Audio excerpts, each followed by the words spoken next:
پھر جب مجھ کو سدرۃ المنتہا پر لے گئے، اس کے پتے ہاتھی کے کانوں کے مثل ہیں اور اس کے پھل بڑے مٹکوں کے مانند ہیں، تو جب سدرۃ المنتہا کو خدائے تعالیٰ کے حکم سے ایک چیز نے ڈھانپ لیا تو اس کا رنگ بدل گیا۔ خدائے تعالیٰ کی مخلوقات میں سے کوئی اس کی خوبصورتی بیان کرنے کی استطاعت نہیں رکھتا۔ پھر خدائے تعالیٰ نے میری جانب وحی فرمائی، جو کچھ وحی فرمائی، پھر اسی نے دن اور رات میں 50 نمازیں میرے اوپر فرض فرمائیں۔ میں واپس موسیٰ علیہ السلام کے پاس آیا۔ انہوں نے پوچھا، آپ کے پروردگار نے آپ کی امت پر کیا فرض فرمایا ہے؟ میں نے کہا، دن رات میں 50 نمازیں۔ موسیٰ علیہ السلام نے کہا، اپنے پروردگار کے پاس جا کر تخفیف کی درخواست پیش کریں، اس لیے کہ آپ کی امت اتنی طاقت نہیں رکھتی۔ میں نے بنی اسرائیل کی آزمائش کی ہے اور اس کا امتحان لیا ہے۔ حضور صلی اللہ علیہ وآلہ وسلم نے فرمایا، تو میں نے واپس جا کر عرض کیا، اے میرے پروردگار، میری امت پر آسانی فرما۔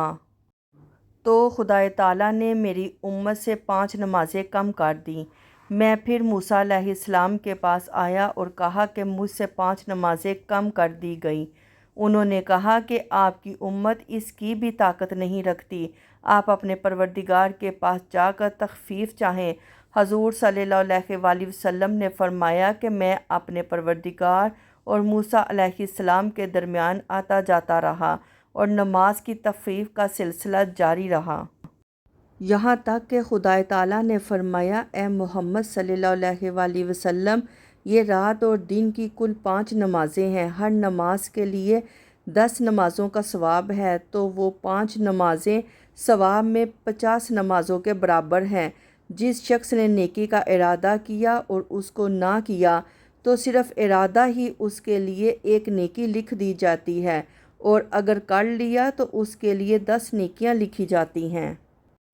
اور جو شخص برے کام کا ارادہ کرے اور اس کو نہ کرے تو جو کچھ نہیں لکھا جاتا اور اس کو کر لیا تو اس کے لیے ایک برائی لکھی جاتی ہے۔ حضور صلی اللہ علیہ وآلہ وسلم نے فرمایا، اس کے بعد میں اتر کر موسیٰ علیہ السلام کے پاس پہنچا تو ان کو حقیقت حال سے آگاہ کیا۔ انہوں نے کہا کہ اپنے رب کے پاس جا کر اور تخفیف چاہیں۔ تو رسول کریم علیہ السلام نے فرمایا کہ میں نے موسیٰ علیہ السلام سے کہا کہ میں اپنے رب کے پاس نماز کی تخفیف کے لیے اتنی بار حاضر ہوا ہوں کہ اب مجھ کو وہاں جاتے ہوئے شرم آتی ہے۔ حضرت جابر رضی اللہ تعالیٰ عنہ سے روایت ہے، انہوں نے رسول کریم علیہ السلام کو فرماتے ہوئے سنا ہے کہ جب قریش نے واقعہ معراج کی بابت میری تکذیب کی تو میں نے ان کے سوالات کا جواب دینے کے لیے مقام ہجر میں کھڑا ہوا۔ تو خدائے تعالیٰ نے بیت المقدس کو میری نگاہوں کے سامنے کر دیا۔ میں بیت المقدس کی طرف دیکھ رہا تھا اور اس کی نشانیوں کے بارے میں قریش کے سوالات کا جواب دے رہا تھا۔